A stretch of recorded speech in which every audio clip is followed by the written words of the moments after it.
Donc Karnak, c'est le seul inhumain de la famille royale qui n'a pas subi les brumes tératogènes et qui donc n'a pas évolué, on va dire, n'a pas été boosté par les brumes, mais a simplement entraîné ses sens. Alors, on ne nous le dit pas forcément très explicitement là-dedans, mais on comprend bien que de base, il avait quand même des capacités surhumaines, parce que c'est pas simplement par l'étude de la philosophie qui peut arriver à un tel niveau de force. Bref, les pouvoirs de Karnak, ils sont très simples. Il peut voir la faille en toute chose, c'est-à-dire qu'il peut voir la faille en tout matériau, en toute structure, mais aussi en tout raisonnement. Donc, en gros, Karnak, c'est un peu le destructeur ultime. Il peut détruire aussi bien un bâtiment, une matière, du coup, qu'un raisonnement. Ce qui est dans les mains de Warren Ellis en fait un nihiliste ultime, et il va nous en faire en fait un héros, ou plutôt un anti-héros absolument génial à suivre, parce que il pousse au bout le concept en fait d'une telle philosophie. Là, l'histoire est très simple. C'est que le Shield demande à Karnak d'aller récupérer un inhumain qui vient d'apparaître et qui a été capturé par une secte. Les inhumains étant une espèce à part de l'humanité, le Shield, à l'heure actuelle des lois où se passe ce récit, n'a pas le pouvoir d'intervenir sur les questions inhumaines, donc ils vont chercher un inhumain pour s'en occuper. Et comme il s'agit de franchir tous les obstacles de cette secte qui en fait est un dérivé de l'AIM, enfin bref, il y a tout un truc là-dessus, du coup c'est assez logique d'aller chercher en fait quelqu'un qui peut détruire tout sur son passage sans être arrêté. Sauf que pour Karnak, avec sa philosophie nihiliste, que des gens survivent ou pas, peu importe, puisque que vous viviez ou que vous soyez mort, ça ne change rien à l'échelle géologique des temps. Donc lui est vraiment dans cette façon-là de penser où quelque part nos actions ne servent à rien. Nos actions n'ont aucune importance sur l'échelle géologique, sur l'échelle cosmique du temps.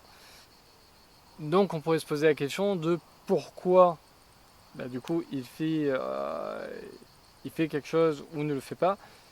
Et c'est justement l'un des sous-intrigues en fait, de ce récit, c'est qu'est-ce qui le motive. Qu'est-ce qui motive réellement Karnak à agir ou ne pas agir. Le bouquin est génial à plusieurs égards. Graphiquement, c'est hyper bien gratté. Le scénario est hyper intéressant. Puisque là, Warren Ellis trouve quelqu'un en fait à la hauteur des pouvoirs de Karnak, puisque l'ennemi qu'il va affronter est potentiellement un dieu. Alors pas un dieu au sens de Thor ou d'Hercule dans les comics Marvel, mais un dieu plutôt dans le sens monothéiste du terme, plutôt un dieu comme nous on a tendance à le concevoir, à savoir un dieu quasiment omnipotent ou omnipotent. Et là, ce qui est intéressant, c'est que du coup ce personnage-là, en gros, réalise les rêves des gens. Et il y a quelque chose, pareil, dans ce truc-là, à un moment, on voit des hommes araignées. C'est-à-dire qu'on se dit, peut-être que leur rêve et tout, c'était d'être Spider-Man, et qu'en prenant au pied de la lettre, un peu comme le génie dans Aladdin, il les transforme en hommes araignées monstrueux. Sauf que non, c'est plus perfide que ça, c'est que le rêve de ces gens-là, le rêve profond, était de vivre dans une société simple. Et que une société simple, c'est celle des araignées par exemple, où du coup les structures sociales sont très compréhensibles et la pression sociale est très vite absorbée, intégrée, ce que vous voulez, bref, il y a très peu de stress qui émane de ça. Donc en les transformant en araignées, ce personnage-là réalise le rêve de ces hommes. Et donc la question qui se pose, c'est est-ce que c'était mal ? est-ce que c'est mal d'avoir transformé ces hommes en araignées alors que concrètement, on vient de résoudre leurs problèmes profonds, leurs désirs profonds. Voilà, il y a plein de choses comme ça dans ce comics. Pour le coup, la dernière fois que je parlais de Warren Ellis, je me plaignais du fait que Warren Ellis prenait beaucoup de temps pour expliquer les choses. Là, ça va assez vite. Là, on comprend assez vite de quoi il retourne. C'est juste qu'on va nous expliquer petit à petit les choses et quelque part, tant mieux, parce que ça nous laisse le temps d'intégrer en fait la nouvelle donnée, la nouvelle information pour aller à une information un peu plus loin. En gros, voilà, on y va par palier. Et c'est pas plus mal que si on nous avait tout livré d'un bloc, je pense que ça aurait pas eu autant d'impact que là, une compréhension pour le lecteur progressive des pouvoirs et des enjeux de chacun. C'est vraiment intéressant. Pourquoi je voulais parler de ce bouquin? Alors non seulement parce que du coup l'histoire est géniale et que forcément je vous conseille de le lire, parce que du coup c'est vraiment un super bouquin en soi. Mais donc ça c'est sorti en 2017 aux États-Unis. Et on est à cette époque où donc Disney qui avait racheté Marvel, on a les films. Alors le film Avengers 1 date maintenant de 2012, donc du coup il a 5 ans à ce moment-là. Et on est sur cette période où Disney a bien compris que ça y est, maintenant c'était bon, on allait capitaliser sur les films Avengers et l'univers Marvel. Et donc on est pile poil dans cette période où on va vraiment on va commencer à ressentir énormément la pression de Disney sur Marvel. Parce que là on est à ce moment-là dans les années 2017-2018, voire 2016, 2017, 2018, où Disney veut récupérer les X-Men, sauf que c'est la Fox qui a les droits cinématographiques des X-Men. Et donc, alors que les X-Men avaient toujours été la moitié du catalogue de Marvel, d'un seul coup, on arrête toutes les séries X-Men, il n'y a quasiment plus rien, sous prétexte que ça ne se vend plus alors que c'était quand même la moitié du catalogue, et à la place, on va pousser les Inhumains, parce que Disney avait les droits des Inhumains. Alors moi à l'époque en tant que lecteur, je me disais bon mais tant pis, j'ai pas j'ai pas la qualité que je veux chez les X-Men. Il y avait des choses intéressantes chez les Inhumains. Il y avait alors très clairement ils nous faisaient les X-Men avec les Inhumains.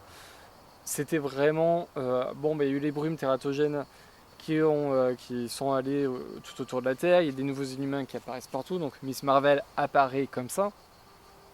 Et donc on voit une équipe d'Inhumains qui va parcourir le monde et recueillir de nouveaux Inhumains.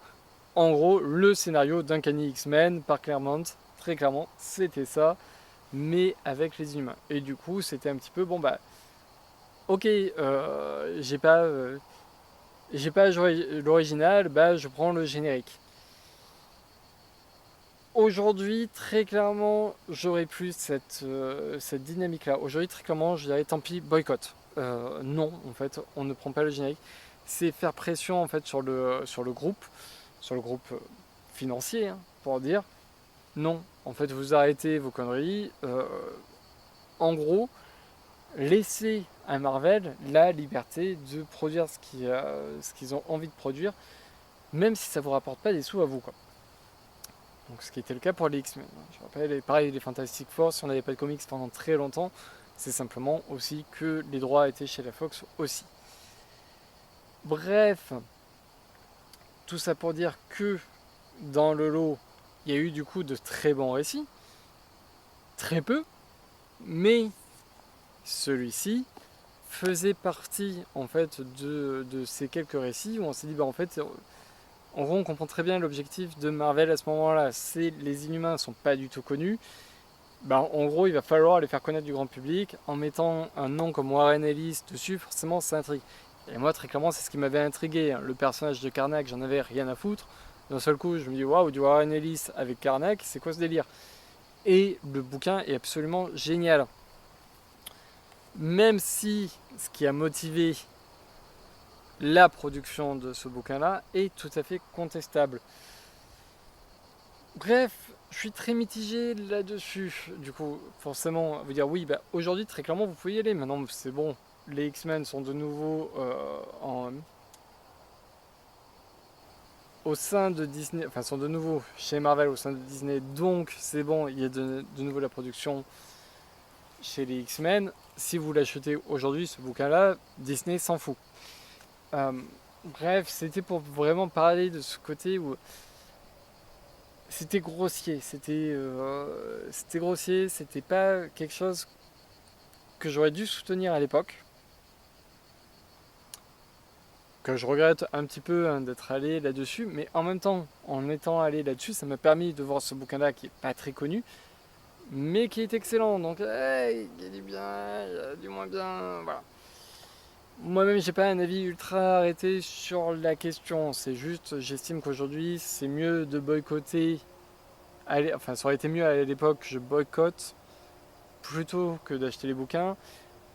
Mais en même temps, je suis content de connaître ce bouquin-là. Donc, c'est pour ça qu'aujourd'hui, je vous en parle. Parce qu'aujourd'hui, boycotter les productions inhumaines, les productions, on va dire, des titres inhumains, on s'en fout, ça n'a plus d'influence. Et pour le coup, vous pouvez aller sur un très bon récit. Donc, aujourd'hui, maintenant que tout ça n'a plus de conséquences, allez-y, lisez Karnak par Warren Ellis, Roland Boschi et Gerardo Zaffino. C'est très très très très bon.